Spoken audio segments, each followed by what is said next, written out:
আর নজরে বাংলার শুরুতেই আমরা নজর রাখবো অমর্ত্য সেনকে হিয়ারিং নোটিশ। নোবেল জয়ীর বাড়িতে কমিশনের টিম। এসআইআর খসড়ায় মায়ের সঙ্গে বয়সের ফারাক কম। এসআইআর হিয়ারিং এ ডাক নোবেল জয়ীকে। শান্তিনিকেতনের বাড়িতে হিয়ারিং নোটিশ। অমর্ত্য সেনকে হিয়ারিং নোটিশ। আরো একবার আপনাদেরকে জানাবো, নোবেল জয়ীর বাড়িতে কমিশনের টিম। এসআইআর খসড়ায় মায়ের সঙ্গে বয়সের ফারাক কম, তাই এসআইআর হিয়ারিং এর ডাক নোবেল জয়ীকে। শান্তিনিকেতনের বাড়িতে হিয়ারিং নোটিশ। নোটিশে ওনারা যেটা একটা ভুল আমাদের দিয়েছেন, সেটা বলছে যে অমর্ত্য সেনের মায়ের সঙ্গে ওর বয়সের ডিফারেন্ট 15 বছরের কম। অমর্ত্য সেনের যখন জন্ম হয় তখন অমর্ত্য সেনের মায়ের বয়সের সঙ্গে ডিফারেন্স ছিল 19 বছর 6 মাস। কত বড় অমানবিক ব্যাপার যে তার বয়সটাকে তাদের লিখতে ভুল, সেটাকে একটা অমর্ত্য সেনের মতো লোক, সারা বিশ্ববন্দিত মানুষ, তাকে একটা নোটিশ পাঠিয়ে দিল। এটা আমরা জানাবো যথাযথ। তথ্য চাওয়াটা হচ্ছে যে ওনারা ওই তার মায়ের বয়সটাকে রেকটিফাই করতে হবে। নির্বাচন কমিশনের দাবি, অমর্ত্য সেনের নাম 2002-এর তালিকায় নেই। শান্তভানু সেন অমর্ত্যর হয়ে ফর্ম ফিল আপ করেছেন। মা অমিতা সেনের সঙ্গে বয়সের পার্থক্য 15 বছর হওয়ায় নোটিশ ইস্যু।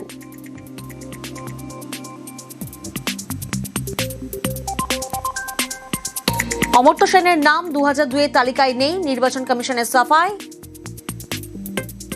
শান্তভানু সেন ওনার হয়ে ফর্ম ফিল আপ করেছেন।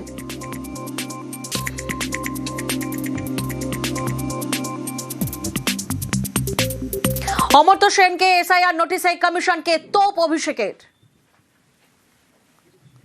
অমর্ত্য সেনকে হিয়ারিং নোটিশ পাঠানো হচ্ছে। মানে দেশের সব থেকে বড় অর্থনীতিবিদ, দেশের জন্য যে নোবেল প্রাইজ নিয়ে এসছে, এরা হচ্ছে ঘুষপেটিয়া। দীপক অধিকারী দেব বিজেপির চোখে ঘুষপেটিয়া, অমর্ত্য সেন বিজেপির চোখে ঘুষপেটিয়া। মোহাম্মদ শামি যে দেশের জন্য ওয়ার্ল্ড কাপ জিতেছে, বিজেপির চোখে ঘুষপেটিয়া। অমর্ত্যই নরম দিলীপ, গরম সুকান্ত।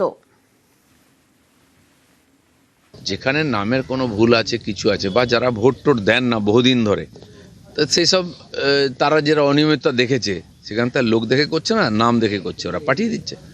আর বয়স্ক মানুষ যদি কেউ থাকেন, আমার তো বক্তব্য হচ্ছে তার বাড়ি গিয়ে ভেরিফিকেশন হওয়া উচিত। সবাইকে ডাকাতে হয়, কিছু লোক বসে র্যান্ডাম আর নোটিশ পাঠিয়ে দেয়। যারা পাঠাচ্ছে তারা তো কর্মচারী, তারা তো জানে না কাকে পাঠাচ্ছে। কিন্তু বিশেষ ক্ষেত্রে নির্বাচন কমিশনে দেখা উচিত, কোনো সমস্যা থাকলে বাড়িতে গিয়ে সংশোধন করে নেওয়া উচিত।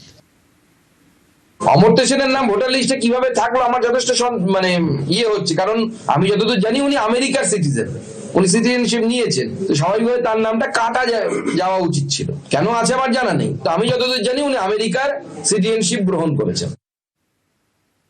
অন্যদিকে দেব স্বামীকে এসআইআর শুনানির নোটিশের ব্যাখ্যা কমিশনের। এসআইআর ফর্ম সম্পূর্ণই করেননি সাংসদ অভিনেতা দেব। একইভাবে স্বামীর এসআইআর ফর্ম অসম্পূর্ণ। দেব স্বামীকে নির্দিষ্ট নথি নিয়ে শুনানিতে হাজিরার নোটিশ। দুজনেরই এসআইআর ফর্ম থেকে প্রয়োজনীয় তথ্য মেলেনি। দেব মোহাম্মদ স্বামীকে নোটিশ নিয়ে কমিশনের ব্যাখ্যা। কমিশনের নিয়ম মেনে হিয়ারিং এ যাবেন, নিউজ 18 বাংলাকে জানালেন অভিনেতা দেব। যা নিয়ম কানুন আছে, যেটাকে ল অফ দ্য ল্যান্ড বলে, সেটাকে আমি ফলো করব। এবং আমার কাছে এখনো নোটিশ আসেনি, কিন্তু আমি জানি নোটিশ আসার কি কথা। আমি আমার দেশের সংবিধানকে রেসপেক্ট করি। আমি আমার পার্টি, আমি আবারও চাইকে 4র্থবারের জন্য মমতা ব্যানার্জি আবার সিএম হয়ে আসুক। এইটার মধ্যে কোনো নেই, রাজনীতি নেই, এটা আমি চাই। এবার রইল কথা SIR law of the land, যেটা এখন নতুন নিউ নর্মালের মধ্যে হয়েছে, আমি সেটা ফলো করব এবং নিজেকে প্রমাণ করার জন্য যে আমি citizen of this city of this country, যা যা লাগবে সেটা করবো। এবার কমিশনই এফআইআর করবে বিএলওদের বিরুদ্ধে। বিএলওদের ফের হুঁশিয়ারি কমিশনের। বিএলওদের বিরুদ্ধে অভিযোগ হলে সরাসরি এফআইআর, শুনানির নোটিশ বা শুনানি ঘিরে অভিযোগে কড়া পদক্ষেপ।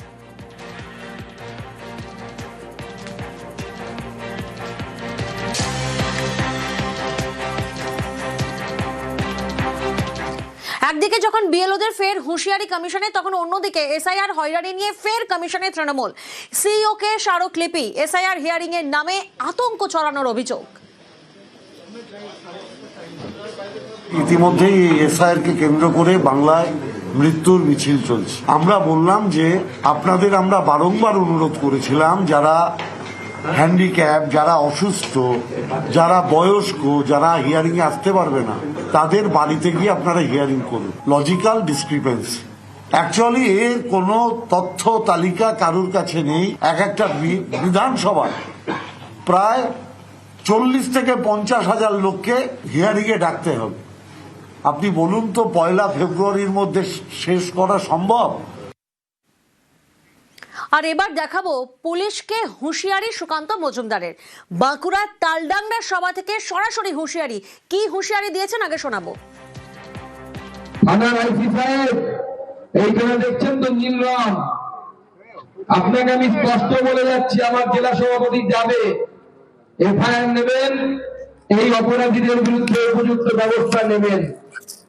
থানার আইসি সাহেব, এইখানে দেখছেন তো নীল রং, আপনাকে আমি স্পষ্ট বলে যাচ্ছি, আমার জেলা সভাপতি যাবে, এফআইআর নেবেন, এই অপরাধীদের বিরুদ্ধে উপযুক্ত ব্যবস্থা নেবেন। যদি না নেন আপনার থানার এরকম অবস্থা করবো আমি এসে। আপনার থানা কিন্তু আর ভালো থাকবে না, এই গ্যারান্টি দিয়ে গেলাম। পরিষ্কার বলে যাচ্ছি, আমার ছেলের গায়ে যদি হাত পড়ে পাল্টা হিসাব হবে। কোন ভারতীয় জনতা পার্টির কর্মীদের গায়ে হাত দিলে তৃণমূল কংগ্রেসের সেই তাদের পাল্টা ব্যবস্থা হবে। আইসি সাহেব, আপনাকে আরেকবার বলছি, এসপি কে এখানে তাকে বলে দিচ্ছি, এসে লাগাতার এমন ধর্ণা করবো এবং আপনার থানার এমন অবস্থা করবো, এই থানা বলে আর কেউ চিনতে পারবে না, কুরুক্ষেত্রে যুদ্ধক্ষেত্র মনে হবে। কেন এই হুঁশিয়ারি? তালডাংরায় আক্রান্ত বিজেপি কর্মী, তৃণমূলের বিরুদ্ধে মারধরের অভিযোগ। থানার আইসিকে সরাসরি হুঁশিয়ারি সুকান্তর। মারধরের অভিযোগ অস্বীকার তৃণমূলের।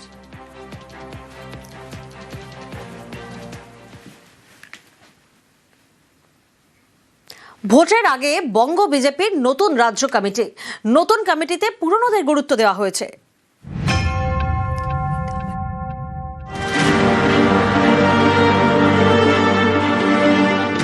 পুরনো চাল ভাতে বাড়ে, পুরনো নেতায় কি ভোট বাড়ে?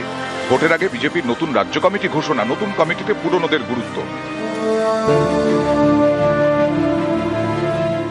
বিজেপি রাজ্য কমিটিতে মোট 35 জন, এর মধ্যে অনেকেই পুরনো। বেশ কয়েক বছর ধরে সেভাবে দেখাই যায়নি, তাদের এবার দায়িত্ব দেওয়া হয়েছে। যেমন তনুজা চক্রবর্তী 2018 থেকে 21 পর্যন্ত ছিলেন মহিলা মোর্চার সভাপতি, নতুন রাজ্য কমিটিতে তিনি সহসভাপতির দায়িত্বে। রাজু বন্দ্যোপাধ্যায় এবার সহসভাপতির দায়িত্বে। প্রবাল রাহা, দেবশ্রী চৌধুরী, বাপি গোস্বামী ছিলেন রাজ্য কমিটির সদস্য, এবার তাঁরা সহসভাপতি এবং সাধারণ সম্পাদকের দায়িত্বে। মহিলা মোর্চার সদস্য ছিলেন শশী অগ্নিহোত্রী, তাকে করা হলো সাধারণ সম্পাদক। সাধারণ সম্পাদক পদে বহাল লকেট চট্টোপাধ্যায়, জ্যোতির্ময় সিং মাহাতো। শুধু রাজ্য কমিটি নয়, দলীয় মুখপাত্র পদেও পুরনো মুখ। রাজ্য বিজেপির প্রধান মুখপাত্র করা হয়েছে দেবজিৎ সরকারকে। রাজ্য সভাপতি হওয়ার আগে এই পদে ছিলেন শ্রমিক ভট্টাচার্য। গত জুলাই মাসে রাজ্য বিজেপির সভাপতি হন শ্রমিক ভট্টাচার্য। প্রায় 40 বছর ধরে যিনি বিজেপির সদস্য, রাজ্য সভাপতি হয়ে আদি নব্যদের একসঙ্গে নিয়ে চলার উপর জোর দেন শ্রমিক। যারা পুরনো তারা মনে রাখবেন, নতুন মানুষ পার্টিতে না এলে পার্টি বাড়বে না। কোনো নতুন নেই, কোনো পুরনো নেই, যার হাতে বিজেপির পতাকা সেই বিজেপি। কয়েকদিন আগে রাজ্যে আসেন অমিত শাহ, তিনি ফিরিয়ে এনেছেন দিলীপ ঘোষকে, যা থেকে বার্তা স্পষ্ট, এবার পুরনোদেরও যথেষ্ট গুরুত্ব দেওয়া হচ্ছে। এবার বিজেপি রাজ্য কমিটিতেও পুরনোদের গুরুত্ব। সুস্মিতা মণ্ডল, নিউজ 18 বাংলা। নন্দীগ্রামের শহীদ স্মরণ দিবসে শুভেন্দু, মঞ্চ থেকে মমতা বন্দ্যোপাধ্যায়কে নিশানা। শুভেন্দুকে পাল্টা কটাক্ষ কুণালের। এই আন্দোলনে সবচেয়ে বড় বেনিফিশিয়ারি নাম হলো এই রাজ্যের মুখ্যমন্ত্রী মমতা বন্দ্যোপাধ্যায়। সবচেয়ে বড় বেনিফিশিয়ারি আমি নই। আরে আপনি যদি নিজের দমে মুখ্যমন্ত্রী হতেন, আপনার জনপ্রিয়তায় হতেন, তাহলে 2001 সালে আপনি মুখ্যমন্ত্রী হতেন। আর নন্দীগ্রামের জন্য আপনি মুখ্যমন্ত্রী হয়েছেন, তাই আপনাকে 13 বছর অপেক্ষা করতে হয়েছে, 98 সাল থেকে 2011 সাল। আপনি 1,08,000 ভোট পেয়েছেন, একদিনও নন্দীগ্রামে আসেননি গত 5 বছরে। নন্দীগ্রামের মানুষের খোঁজ নেননি। প্রকৃত পরিবর্তন এলে এই পরিবারগুলি সামগ্রিকভাবে এলাকার মানুষ শান্তি পাবে। মমতা বন্দ্যোপাধ্যায়ের আশীর্বাদে 24 যারা মন্ত্রী হয়েছেন, দলের বিভিন্ন শীর্ষ কমিটিতে ছিলেন, তারা যদি একটা ভিডিও বেরোবার পর বিভিন্ন কারণে দলবদল করে থাকেন, তাহলে এই বিশেষণগুলো কার প্রাপ্য আমার মনে হয় ওনার আয়নায় মুখ দেখে নেওয়া উচিত। 24 ঘন্টার মধ্যে বক্তব্য বদল, মন্ত্রী কেন বুথ সভাপতিও হতে চান না, গতকাল মন্তব্য দিলীপ ঘোষের। মঙ্গলবার রানাঘাটে মন্ত্রী হওয়ার ইচ্ছে প্রকাশ করেন দিলীপ ঘোষ, শোনাবো আপনাদের। অনেকে বুঝতে পারেনি দিলীপ ঘোষ কি চায়, এখন দিলীপ ঘোষকে বুঝতে সময় লাগবে। আমি বলেছি আমরা পরিবর্তন করছি, আমরা এখানে সরকার গঠন করব, মন্ত্রী মুখ্যমন্ত্রীও হবে এবং মানুষের জীবনের পরিবর্তন করব। দিলীপ ঘোষ মন্ত্রী হতে কেন, বুথ সভাপতি হতেও আসেনি, পরিবর্তন করতে এসছে। পরিবর্তন তো এমনিতেই হবে, কিন্তু আমরা একটু তাড়াতাড়ি চাইছি। আপনারা অনেকে বলতে পারেন হ্যাঁ আপনাদের বোধহয় আর বাইরে থাকতে ভালো লাগছে না, মন্ত্রী হতে চাইছেন। নিশ্চয়ই মন্ত্রী হব, মন্ত্রী তো হতেই হবে, নাহলে আপনাদেরকে সুবিধা দেবো কি করে, গরিব মানুষের জীবনের পরিবর্তন কি করে করবো। ইটাহারে অভিষেকের রোড শো, 26-এর ভোটে বিপুল জয়ের দাবি।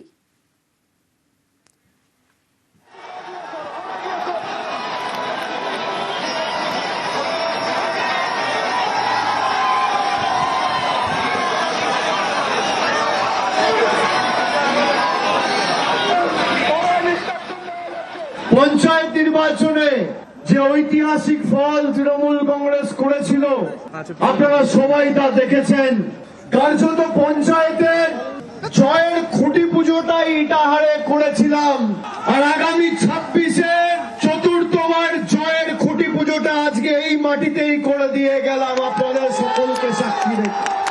যে কৃতজ্ঞতার ঋণে আপনারা আমাকে আজকে আবদ্ধ করেছেন, আমি আপনাদের কাছে চির ঋণী। যে উৎসাহ উদ্দীপনা আমি লক্ষ্য করেছি, আমি ধন্যবাদ জানিয়ে আপনাদের ছোট করব না। আপনারা সবাই আমার পরিবারের মানুষ। সহকর্মী সমবয়সী যারা রয়েছে তাদেরকে বলবো লড়াই জোরদার। তৃণমূল কংগ্রেসের ক্ষমতা কি, ইটাহার তো ট্রেলারটা দেখালো, আগামী দিন পুরো সিনেমাটা দেখাতে হবে। রোড শো এর পর এক্স হ্যান্ডেলে বিজেপিকে চ্যালেঞ্জ, বিজেপির দিন শেষ বলে তোপ অভিষেক বন্দ্যোপাধ্যায়ের। যাত্রা বিমান থেকে মাতৃভাষার মর্যাদা নিয়েও সওয়াল।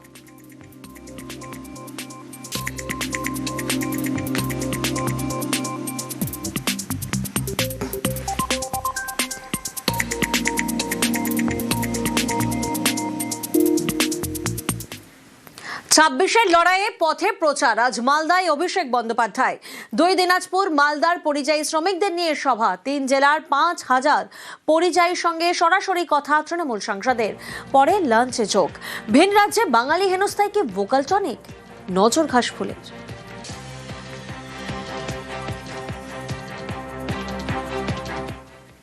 একদিকে অভিষেকের সভা, অন্যদিকে ভোটের বাংলায় প্রচার যুদ্ধ রীতিমতো তুঙ্গে, কারণ আজ ফের বাংলায় জেপি নাড্ডা। দুদিনের সফরে বাংলায় নাড্ডা, মোদী শাহের পর এবার রাজ্যে জেপি নাড্ডা। বঙ্গ বিজেপির সঙ্গে বৈঠক জেপি নাড্ডার, বিজেপির সর্বভারতীয় সভাপতির বার্তায় নজর।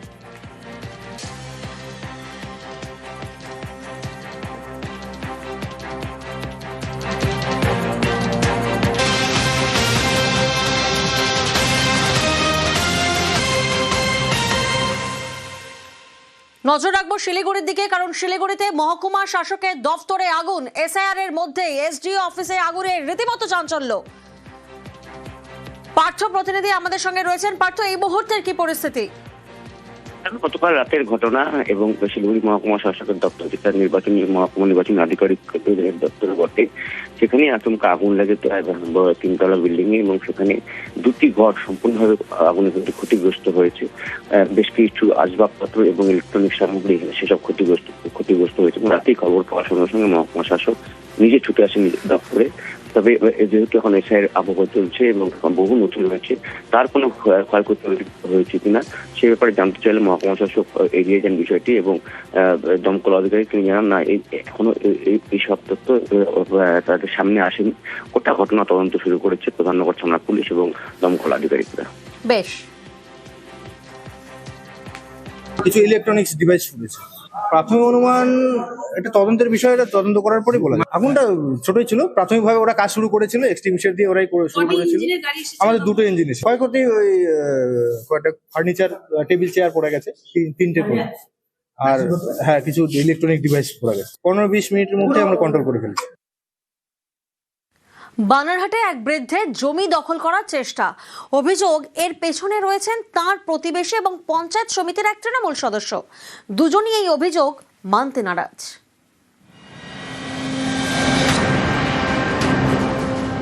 জলপাইগুড়ির বানারহাট, এখানকার আংরা ভাষা বাঙ্কু বাজার এলাকায় পরিবারের সঙ্গে থাকেন বছর 80 বীরবল মজুমদার। বৃদ্ধের অভিযোগ তার জমি দখলের চেষ্টা করছেন প্রতিবেশী মোহন রায়। তাকে মদত দিচ্ছেন বানারহাট পঞ্চায়েত সমিতির তৃণমূলের সদস্য জাফর আলী। কারা করেছে এরকমটা? এটা করছে মন আরিনা এরা, তারপর জাফর সহ। জাফর কে? ও জাফর ওই যে বড় পঞ্চায়েত। না, আপনার জমি চাইছে? হ্যাঁ, আমার জমি এমনি একটা দিব, তারপর গান দিব, নাহলে কাজ দিতে হবে। অভিযোগ বছরখানেক আগে কম দামে জমি বিক্রির জন্য চাপ দেওয়া হয় বৃদ্ধকে, তাতে রাজি না হয় জমি দখলের ছক। মাস চারেক আগে বাড়ির কারেন্টের তার কেটে দেওয়া হয় বলে অভিযোগ। আমাদের বাড়িতে লাইন নাই, লাইন অবস্থা ওরা কেটে দিছে, বাঁশের ধার কেটে নিয়ে গেছে, আমাদেরকে অত্যাচার করে। পুলিশ জানে? পুলিশকে জানাইছে, পুরা বলে আমরা কি করবো, তোমরা অন্য হাইকোর্ট কেস করে দাও, থেকে তোমরা কোর্টে যাও। ওটা আমার জায়গা, বাজারটাও আমার, আমি জমিন মাইকা, হ্যাঁ আমার যেটা দাগ গাছে আমি সম্পূর্ণটা কেটে নিচ্ছি। সম্পূর্ণ খুঁটিগুলো আমার জমিনের উপরে আছে, আমার জমিনের উপরে আমি পিলার লাগাইতে দিব না, আমি লাইন দেবো না। তার জন্য তো আমি অ্যাকশন নিচ্ছি, প্রমাণ করে দিবে। এটা তো আমি এর কাছ থেকে কিনে নিয়েছি, মোহন রায়ের কাছ থেকে। ও বাঁশ কাটিয়ে ফালাইছে লেবার দিয়ে, তারপরে আমি কিনে নিয়েছি। ওদের সাথে আমাদের কোথায় হয়নি কোনোদিন, তো ওটা কোথাও করে বলবো আমি। ধূপগুড়ির মহকুমা শাসক এবং স্থানীয় পঞ্চায়েতে লিখিত অভিযোগ জানিয়েছে মজুমদার পরিবার।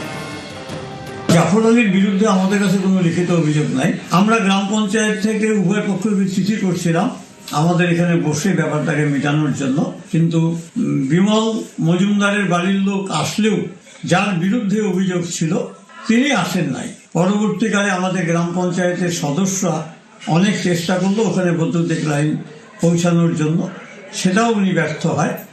আমরা বলেছি আইন অনুযায়ী আপনি ব্যবস্থা গ্রহণ করেন।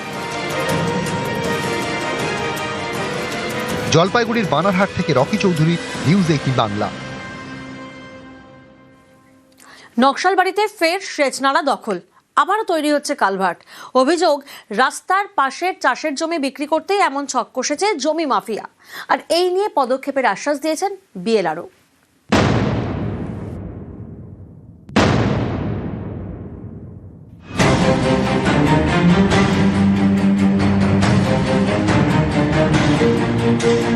সেচ নালার উপর তৈরি হচ্ছে কালভার্ট। অভিযোগের আঙুল জমি মাফিয়ার দিকে। শিলিগুড়ির নকশালবাড়ির হাতিঘিসা গ্রাম পঞ্চায়েত, এখানকার শেবদুল্লাহ জোতে রাস্তার পাশে সেচ নালা, তারপর চাষের জমি বিঘের পর বিঘে, যেখানে নজর পড়েছে জমি মাফিয়ার।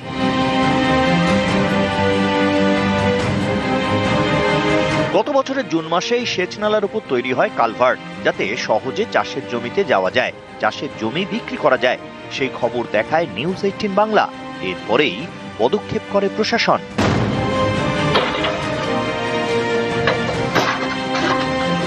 গত বছরের 2রা জুলাই বেআইনি কালভার্ট ভেঙে ফেলা হয়। এর জন্য নামানো হয় আর্থ মুভার। এর প্রায় 6 মাসের মধ্যে ফের একই জায়গায় সেচ নালা দখল, আবারও তৈরি হচ্ছে কালভার্ট।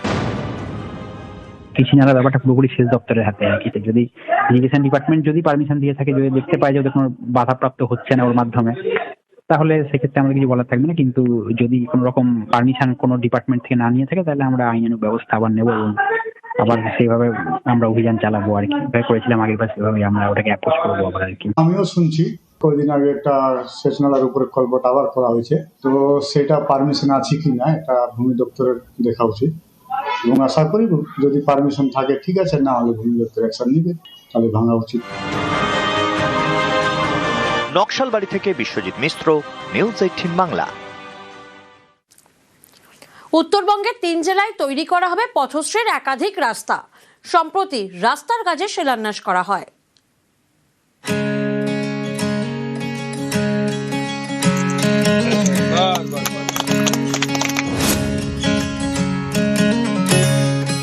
উত্তর দিনাজপুরের ইসলামপুর এবং গোয়ালপুকুরে তৈরি হবে নতুন রাস্তা।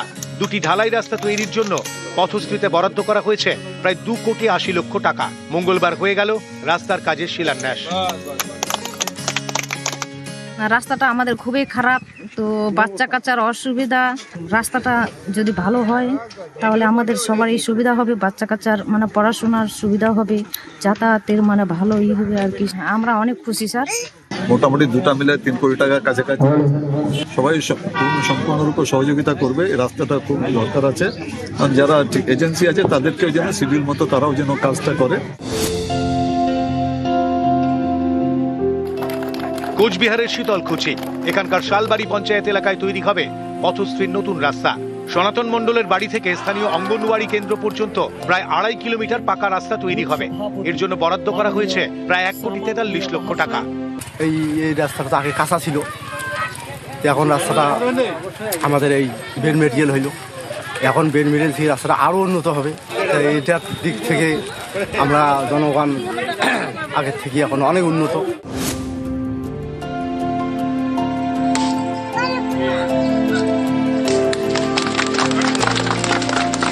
নিউজ 18 বাংলা।